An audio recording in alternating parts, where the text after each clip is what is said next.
Hello everyone, welcome back to my channel, welcome to another recipe। না আজ আর mini recipe বলবো না, কেন কি আজকের রেসিপিটা 10 থেকে 12 জনের জন্য আমি বানিয়েছিলাম, তাই এটাকে আর মিনি রেসিপি কিন্তু বলা যাবে না। তো আজকের রেসিপিটা কি জানেন? আজকের রেসিপিটা হচ্ছে চানা মশলার রেসিপি।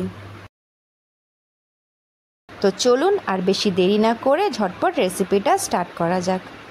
এই রেসিপিটা বানাবার জন্য আমি নিয়েছিলাম কাবুলি চানা, আর কাবুলি চানাটাকে আমি 24 আওয়ার্স আগে ভালো করে ধুয়ে আর ওভারনাইট ভিজিয়ে রেখেছিলাম। এরপর চানাটা যখন ফুলে উঠেছে তখন আমি চানাটার মধ্যে একটু নুন দিয়ে এটাকে প্রেসার কুকারে সিটি দিয়ে নিয়েছিলাম।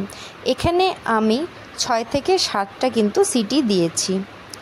এরপর প্রেসার কুকারটাকে নামিয়ে আমি একটা কড়াই গরম হতে দিয়েছিলাম, আর কড়াইটার মতন দিয়েছিলাম পরিমাণ মতো সর্ষের তেল। রান্নাটা কিন্তু পুরোপুরি সর্ষের তেলেই হবে। এখানে যেহেতু অনেকজনের জন্য হচ্ছে, তাই তেলের পরিমাণটাও একটু বেশি লাগবে আমার। তেলটা যতক্ষণে গরম হচ্ছে আমি আপনাদেরকে দেখিয়ে দিই। এখানে আমি মিডিয়াম সাইজের 6 থেকে 7টা পেঁয়াজ স্লাইস করে নিয়েছি, আর একদম ছোট সাইজের 4 থেকে 5টা পেঁয়াজ পেস্ট করে নিয়েছি। এখানে দেখুন পেস্টটা কিন্তু একদম ফাইন পেস্ট নয়, একটুখানি রাফ পেস্ট রেখেছি। এরপর আমি তেলটা যখন গরম হয়ে যাবে তখন এই তেলটার মধ্যে আমি ফোড়নে দিয়ে দেব 1 চামচের মতন গোটা জিরে, দিয়ে দেব 5টা মতন তেজপাতা, আর দিয়ে দেব 2টো শুকনো লঙ্কা। তারপরেই আমি এর মধ্যে কুচিয়ে রাখা পেঁয়াজগুলোকে অ্যাড করে দেব। পেঁয়াজগুলোকে এখানে আমি একদম গোল্ডেন ব্রাউন হয়ে যাওয়া অবধি ভালো করে কিন্তু মিডিয়াম টু লো ফ্লেমে ভেজে নেব। যতক্ষণ অবধি না পেঁয়াজের কালারটা চেঞ্জ হচ্ছে আমি কিন্তু ততক্ষণ অবধি ভালো মতন মিডিয়াম টু লো ফ্লেমে এটাকে ভাজবো। আর পেঁয়াজটা যখন ভাজবো তখন আমি এর মধ্যে দিয়ে দেব সামান্য পরিমাণের চিনি দিলে টেস্টটাও ব্যালেন্স হয়, আর পেঁয়াজে কিন্তু খুব ভালো একটা কালার আসে। তাই আমি কিন্তু এখানে চিনিটা পেঁয়াজ ভাজার সময়তেই দিয়েছি। এখানে আস্তে আস্তে এখন পেঁয়াজটা ভাজা হচ্ছে। পেঁয়াজটা দেখুন আমার কিন্তু কালার চেঞ্জ হয়েছে। কালারটা যখন এর গোল্ডেন ব্রাউন চলে এসেছে তখন এর মধ্যে আমি দেব বেটে রাখা পেঁয়াজটাও। বেটে রাখা পেঁয়াজটা দিয়েও কিন্তু আমাদেরকে মিডিয়াম টু লো ফ্লেমে খুব ভালো করে ভেজে নিতে হবে। পেঁয়াজ বাটা ভাজতে একটু টাইম লাগে, তাই আমাদেরকে এখানে কিন্তু খুব ভালো মতন ভাজতে হবে যাতে কোনো কাঁচা স্মেল না আসে। আমরা বুঝবো কিভাবে যে পেঁয়াজ বাটাটাও খুব ভালো মতন ভাজা হয়ে গেছে?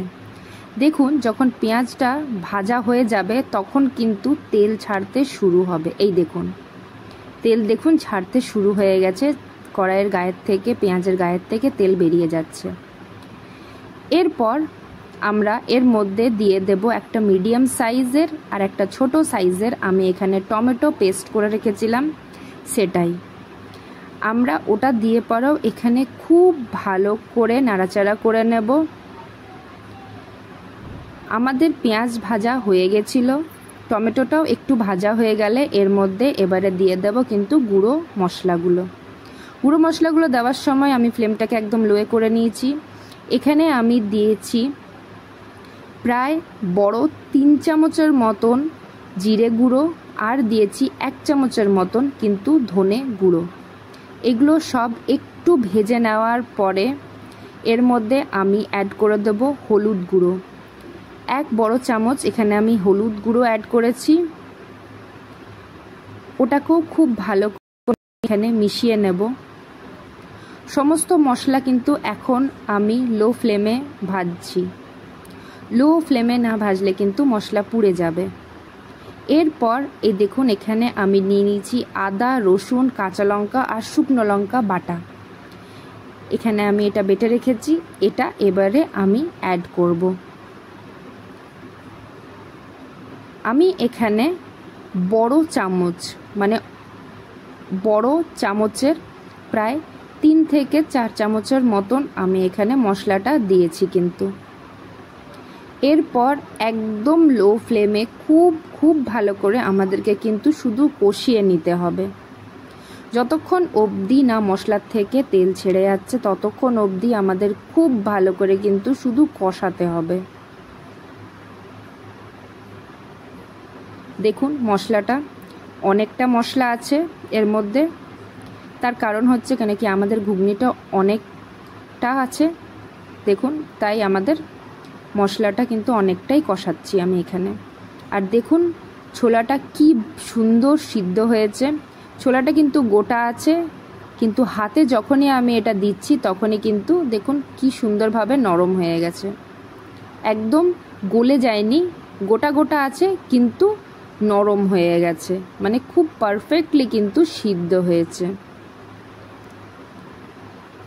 যখন ভালো করে আমাদের মশলাটা কষে যাবে, মশলার গায়ের থেকে দেখুন তেল ছাড়ছে আমার, আমি জানি না আপনারা বুঝতে পারছেন কি না, কিন্তু দেখুন তেল ছেড়ে দিয়েছে, তখন আমি কিন্তু ছোলাটা এর মধ্যে অ্যাড করে দেব।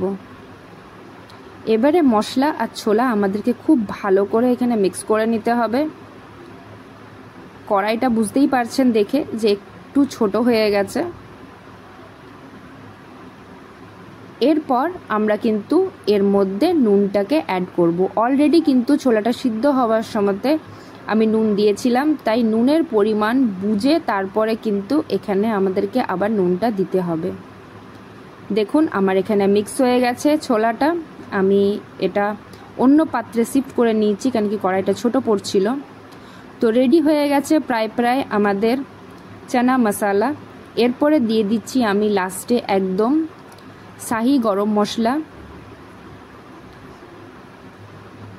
তো এই রেসিপিটা যদি আপনাদের ভালো লাগে তাহলে অবশ্যই এটা বাড়িতে বানাবেন আর আমাকে কমেন্টের মাধ্যমে জানাবেন যে খেতে কেমন হয়েছিল। তার সাথে সাথে কিন্তু আমার চ্যানেলটাকে লাইক শেয়ার সাবস্ক্রাইব করতে একদমই ভুলবেন না। আমার পাশে থাকবেন, আমার চ্যানেলটাকে সাবস্ক্রাইব করবেন। তো দেখুন আমার চানা মশলা রেডি হয়ে গেছে, সুন্দরভাবে এখানে রেডি হয়ে গেছে, একটা ছোলাও কিন্তু ভাঙেনি বা গলে যায়নি, উপরন্ত কিন্তু ছোলাগুলো খুব ভালো মতন সিদ্ধও হয়েছে। একদম গ্রেভি হয়ে গেলে আমি এটাকে নামিয়ে দেব। নামাবার সময় উপরে দেব কুচিয়ে রাখা ধনেপাতা দিয়ে আমি গার্নিশ করব উপরে। তো আমাদের এই রেসিপিটা একদম রেডি হয়ে গেছে, অনেকটা ঠিক হয়ে গেছে। আপনারা চাইলে এটা কিন্তু নান, কুলচা, পরোটা যে কিছুর সঙ্গে সার্ভ করতে পারেন। এই দেখুন নামাবার আগে আমি কিন্তু এখানে কুচিয়ে রাখা ধনেপাতা ব্যবহার করেছি, ধনেপাতাটা দিয়ে আমি গ্যাসের ফ্লেমটাকে অফ করব। তো চলুন আজকের জন্য রেসিপিটা এইটুকুই রইল। আগামী দিনে আবার একটা নতুন রেসিপি নিয়ে ফিরব। যদি রেসিপিটা ভালো লাগে তাহলে অবশ্যই বাড়িতে ট্রাই করবেন আর আমাকে কিন্তু কমেন্টে অবশ্যই জানাবেন।